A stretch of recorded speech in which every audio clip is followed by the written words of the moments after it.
charity that's helped thousands across the UK to deal with their eating disorders, is marking its 25th anniversary. BEAT is using its quarter-of-a-century milestone to campaign to put an end to the stigmas surrounding this mental illness. It's also part of Eating Disorders Awareness Week, which started today. Yes, and the statistics are certainly worth talking about. 1 in 39 people experience an eating disorder of some kind. That's around 1.6 million in the UK in total. And it affects both women and men. But young girls, or young women and girls aged between 12 and 20 are most at risk. Well, here to tell us more about their campaign is Liam Thorndike from BEAT, and also Chloe Cullen, who's a BEAT Young Ambassador. Thank you very much for coming in. And Liam, first of all, let's just start off then with a potted history of the charity and how it's evolved. So it was formed by the basis of 2 local charities in 1989. We were called the Eating Disorders Association originally, and then in 2007 we rebranded to BEAT. And we've evolved over time as more and more people have come forward, have made themselves known and made awareness. And our helplines are also developing, as well as our online support services as well. Yeah, do you think eating disorders have changed in that time? Have you had to adapt as a charity?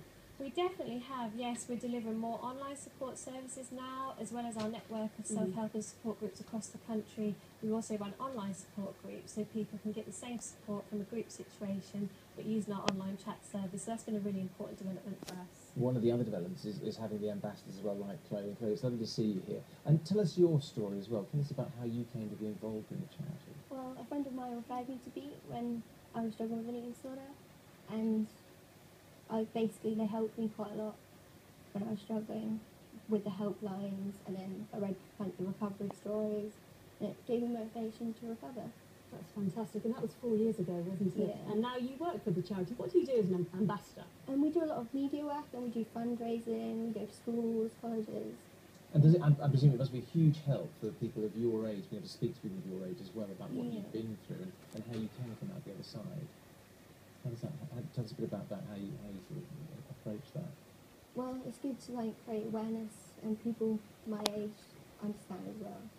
What do you think of the pressures facing BEAT today? Yeah, there's lots of pressures. Obviously, it's been a difficult, economic climate. Lots of charities are, struggling with funding and sort of getting projects funded, as well as meeting the needs of, our service users. We really listen to what people want. We try and deliver the support services that they need. And we know that more and more people are really struggling to access treatment. So actually calls to our helpline are getting more complex, and actually people suffering through some really serious issues that we're trying to help them with. I wonder about that as well, because perhaps you can expand about that. As you say, you talk about the issues which are becoming more complex. Just expand about that, that's sort of how you're having to adapt with those as well. Yeah, we're changing our helpline to meet people's needs. We look at our open hours, the support, when and where we offer support. We did a survey at the end of last year that actually showed 26% of people are waiting more than 6 months for treatment. And when you think eating disorders claim more lives than any other mental illness, it's really, really important that people get the treatment that they need as soon as possible. And does that mean you have to get sort of different specialists involved now at this stage? Is that changing too? Yeah, we're trying to signpost people for support. Our campaigning work is really, really important to try and get those waiting times down so people get the help that they need.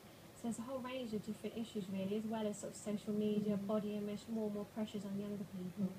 Well, congratulations on reaching your 25 years, and here's to the next 25 years. Thank you both very much for coming in. Thanks, Nick. If you'd like to find out more about the charity, there are details on our website. Go to itv.com/Anglia.